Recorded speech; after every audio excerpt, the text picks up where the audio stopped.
Gagawa naman tayo ulit ng mango shake, mga idols.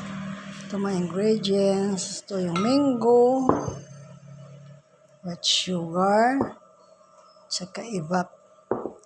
Nabusan pa ako ng mango syrup, kaya ito lang muna ngayon. First mga idol, ilagay po natin sa blender. Sa blender, mango. Then, mag-add tayo ng 2 kutsarang white sugar tsaka evaporated milk. Tingnan nyo mga idols. Dami-damihan po natin. Yan. Tapos, i-cover muna kasi mag-grind pa ako ng yellow, yung ice ba,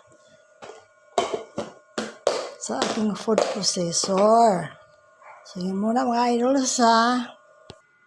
Ito na ang ating ice mga idols. Ilagay ko po ito sa aming food processor. Okay.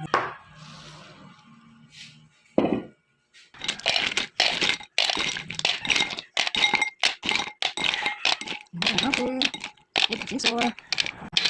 Crack ice. Ito na mga idols. Diyan na.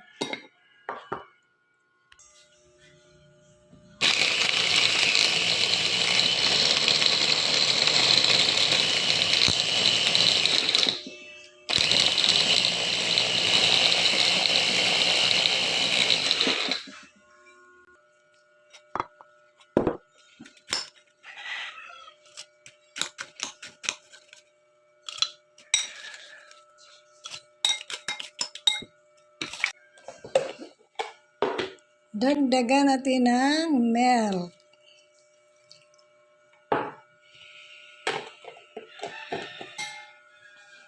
Dagdagan ng sugar.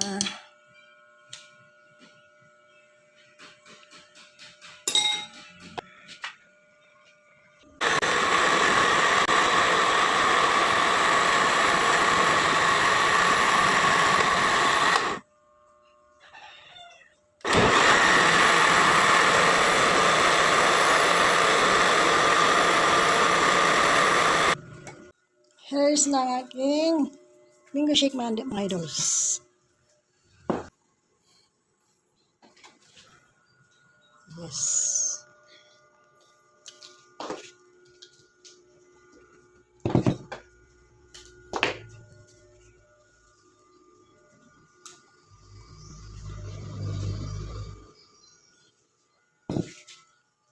Ito na ang finished product mga idols.